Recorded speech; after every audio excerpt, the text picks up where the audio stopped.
Good morning, everybody, and welcome to the first section of personality psychology. My name is Professor Bradley Mitchell, and I will be taking you through this semester where we're going to be looking at theories of personality. The textbook we're going to be using is right here on the screen. It is David Funder's The Personality Type, which is published by Worth Publishing. If you have any questions going forward, feel free to email me at bmitchell@ivytech.edu, which I've just put into the chat log. What we're going to be talking about this semester is essentially the psychology of personality, which begs the question, what is the psychology of personality and what is personality? So we're going to do just a brief introduction here to get some of the terminology so that we can have a academic conversation with the same basic footing. This section is very much a primer. It's an introduction, and I'm going to be alluding to some of the topics that you should have already known from previous psychology classes. It's expected that you've at least been through a Psych 101 class where personality was probably a chapter in the textbook and maybe a week of discussion. I will be talking about some topics that may have been covered in other psychology classes you may have taken, such as lifespan development or abnormal psychology or human sexuality. If you haven't taken those classes, definitely you're not going to be behind at all, but the people who have taken those classes, the concepts are going to probably come a little bit quicker, and I'll try to explain the concepts as quickly as possible for those of you that haven't taken those classes. So without further ado, I'm going to go ahead and begin talking about personality psychology.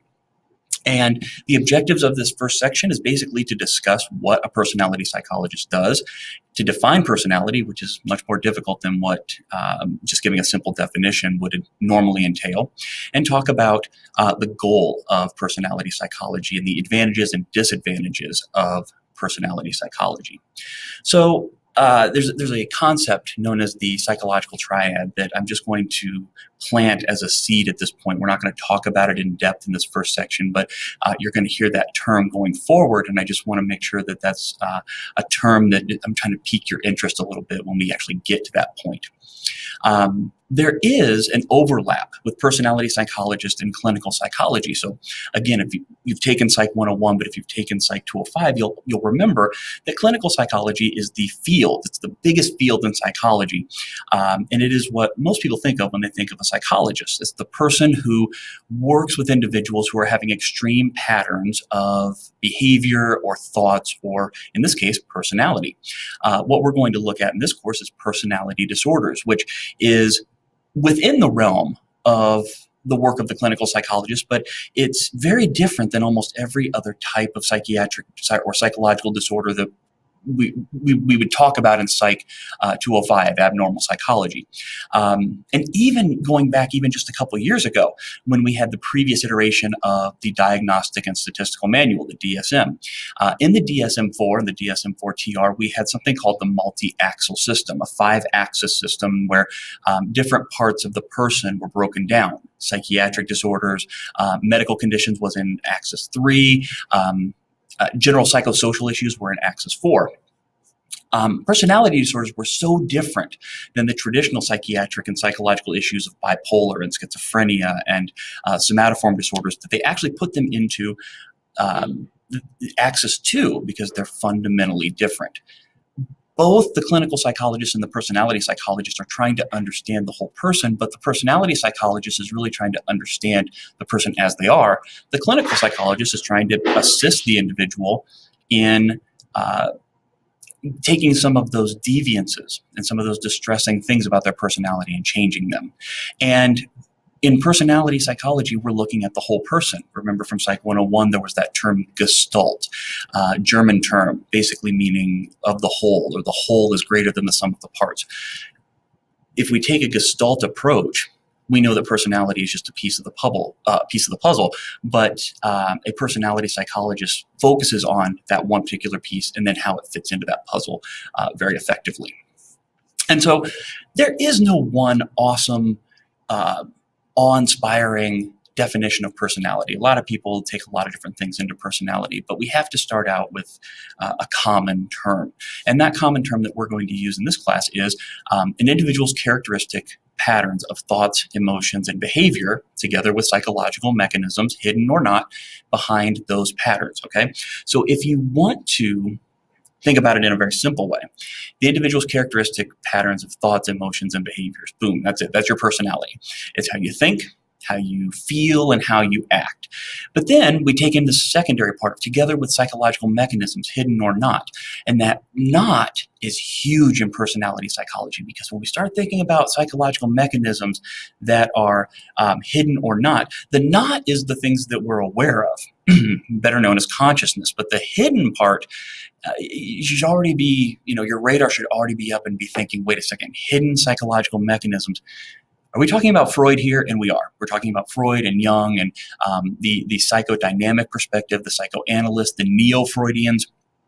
We're going to be looking at the unconscious things that motivate us to do what we do. And so it's an individual's unique and relatively consistent, remember that, relatively consistent pattern of thinking, feeling, and behaving. So when we talk about a personality, it's the foundation on which you stand on. You don't act the same way everywhere you go. As you are a student in a class, you're going to act differently than when you were out on a Saturday night with friends, than if you were on a first date rather than with somebody you've been romantically with for 5 years. You don't act the same at your work as you do when you are out at a bar with friends, unless you work at a bar, in which case you would. But it's the foundation of, if somebody says something about an individual, you don't bat an eye about it. If you were to look at unique characteristics that somebody might say about somebody that is well known, let's say our outgoing President Barack Obama. I think that most people would, if we look at the traits of introversion versus extroversion, we'll talk about that quite a bit going through this class, but is it an outgoing person, or is it a person who stays to themselves quite a bit? Well, just the fact that he's the president would indicate that he's on the extroverted side. And so if I were to describe President Obama as extroverted, most people wouldn't say, no, that's not him. If you look at, a lot of actors and a lot of musicians, people who are just kind of out there, you would think, wow, extroverted people. But then if you think of people who, kind of keep to themselves, friends you might know or family members that are well introverted, that is a characteristic that they kind of stand on. They may, in certain situations, act differently. They may be extroverted in certain situations, but all in all, they're normally introverted. Okay, so that's what a personality is. It's the unique and relatively consistent way that they behave and they think and they feel. The goals of personality psychology are, pretty simple. Explain the whole person in his or her daily environment. A little bit tongue-in-cheek to say that it's really simple, because it's mission impossible.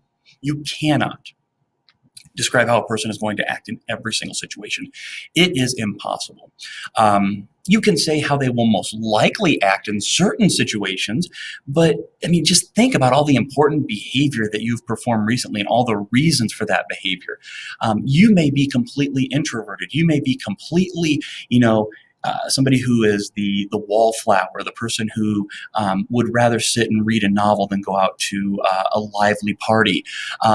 But maybe you've recently gotten married and had a wedding, and the most introverted person is normally going to act well more extroverted on their wedding day, because they're kind of the center of attention, and the expectation is they're going to go around and talk to people, and they're going to be seen. They're going to be in the middle of the dance floor, and that doesn't change. That doesn't mean, wow, Jane got married and all of a sudden she's an extrovert because look, she's out on the dance floor. No, it's just something that she's doing.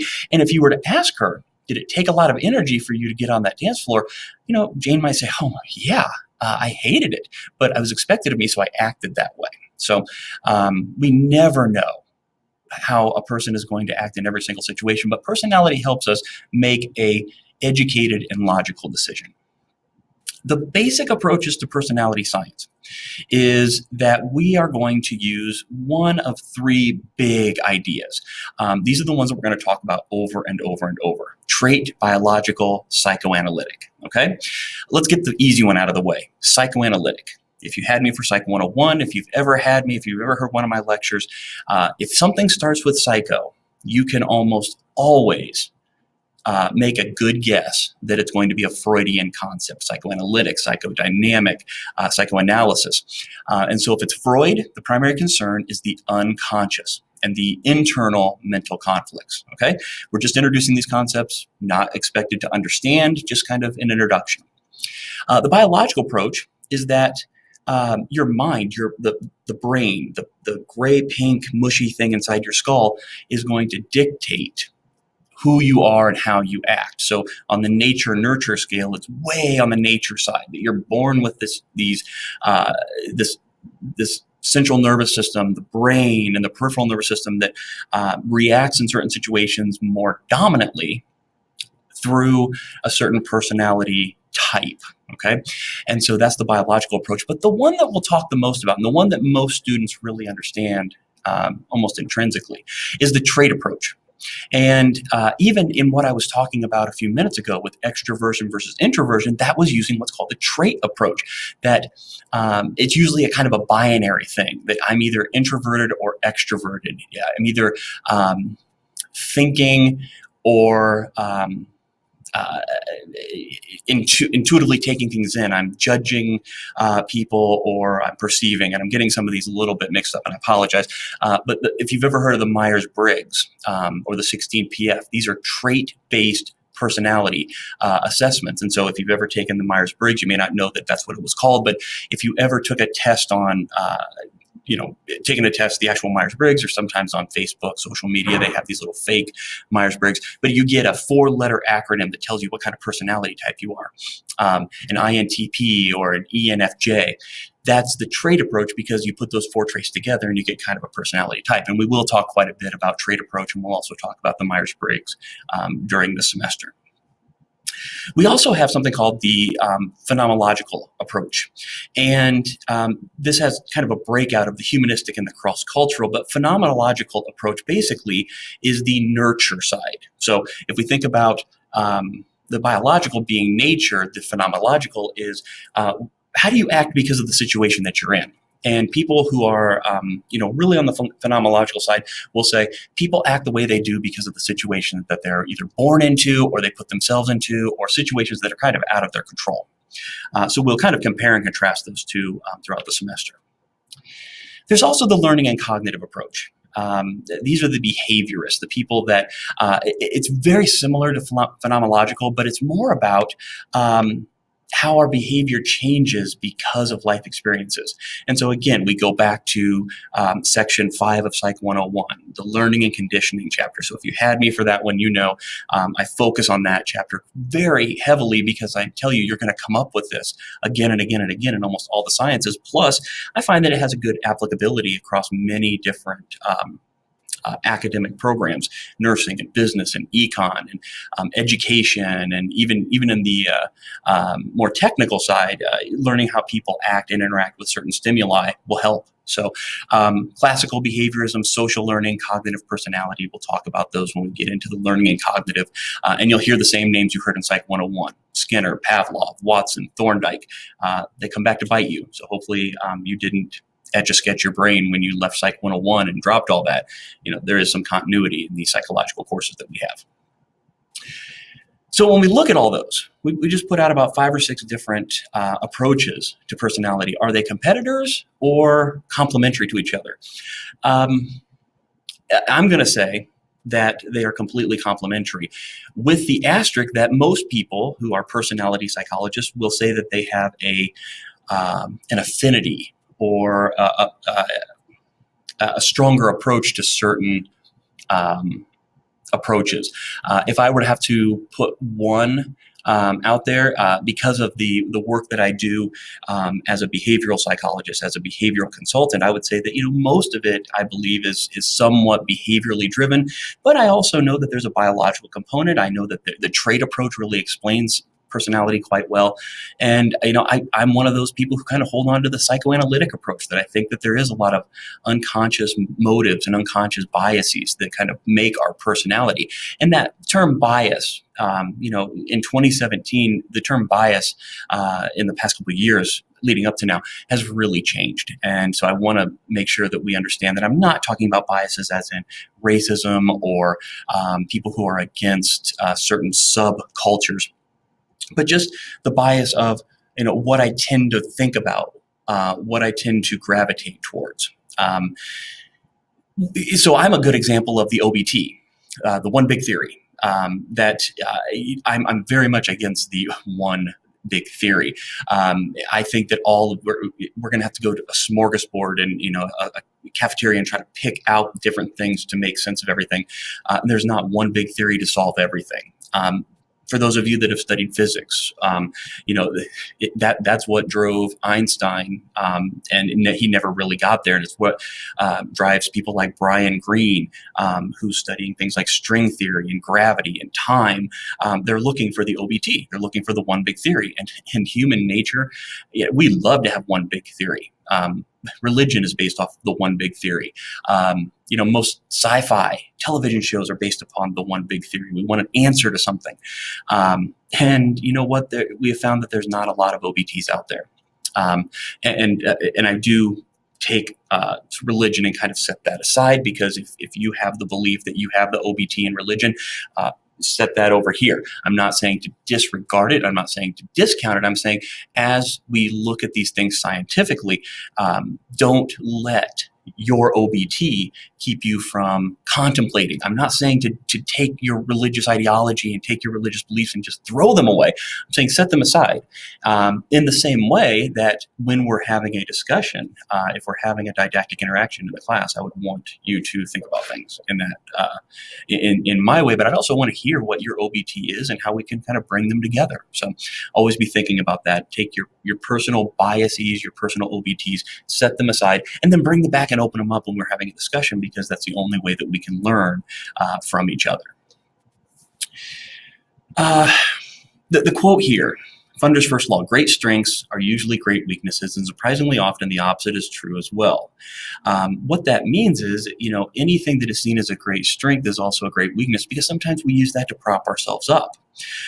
What is something about yourself that you like about yourself, and what is something you really like about your best friend? Does the same characteristic ever cause problems?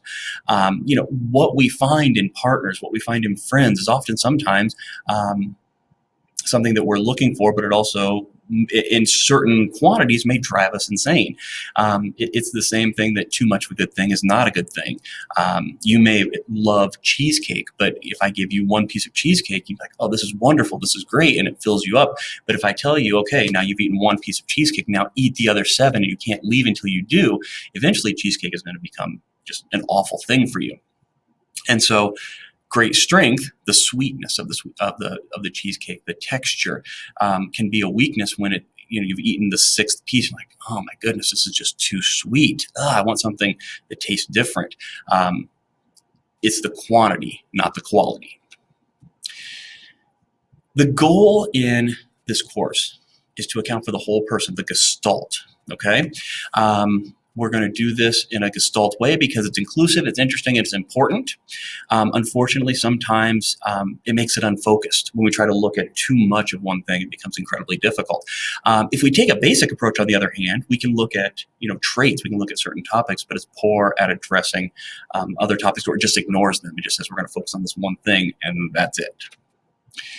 Other areas of psychology treat people as if they're all the same, and we don't do that in personality psychology. On the other hand, it's that great strength being a great weakness. It can sometimes lead to sensitivity and respect for individual differences, but other times it can lead to pigeonholing, such as most people in this section act this way. Most extroverts want to go to the party. Most introverts do not want to go to the party. Well, that may not be true. There may be some introverts who want to go to the party, but just don't want to act the way that we normally think about party behavior. So we want to make sure that we are not pigeonholing individuals. So, quick clicker question. The goal of personality psychology is to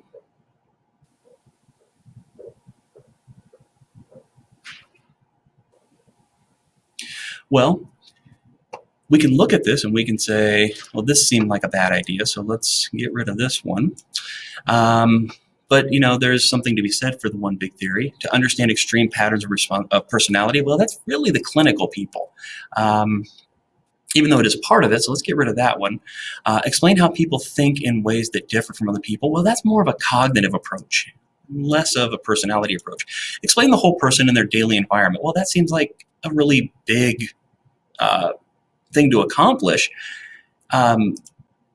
And basically, that's going back. That's probably the best answer here. It's not. This is a cognitive approach. This is a clinical approach. Gosh, we'd love to do this. I would say that this is probably a secondary best answer, but we're trying to explain the whole person in their daily environment. Second question, the basic approaches or paradigms of personality psychology can be combined to create one big theory. Maybe. Are in competition with each other and to offer the best explanation. Are useful because one approach cannot sufficiently explain all personality, or not useful because they are too limited. I think we're not. This is not our ultimate goal. So no. In competition, they are, but that's not really a great idea, and they're not useful. Well, that's not right. So our best answer here is they are useful because they look at one approach and can't sufficiently explain personality. And then our last clicker question, which of the following is a strength of personality psychology? It uses pigeonholing. Well, we said that was a negative, so absolutely not. It treats all people as if they were the same. Well, again, that's another negative. We don't want to treat people as if they're all the same. That's why it's cool to be a human, because we're all different. It's inclusive, interesting, and important. That is a good topic. The basic approaches ignore areas they cannot explain. If you ever met a psychologist, they don't ignore anything. They explain it. So it's inclusive, it's interesting, and it's important. That's one way of looking at it. So that is our introduction to personality psychology. By no means are you a personality psychologist, nor are you ready for the final exam, but we've introduced some of the major topics in personality psychology. So moving forward, we're going to be able to look at the different traits, the different ideas, and things that are going to be of interest for people studying personality psychology. If you have any questions, please feel free to email me, bmitchell@ivtech.edu. I'll also be posting up some additional information. Normally, I will put that on Twitter when I put that up. So let me go ahead and make sure that you have access to my Twitter, which is Psychology Prof. So make sure that if you want to follow me so that you can get that information, go ahead and follow me. So thank you very much for following on this brief introduction, and I hope to see you next time when we start talking about research in personality psychology. Have a great day.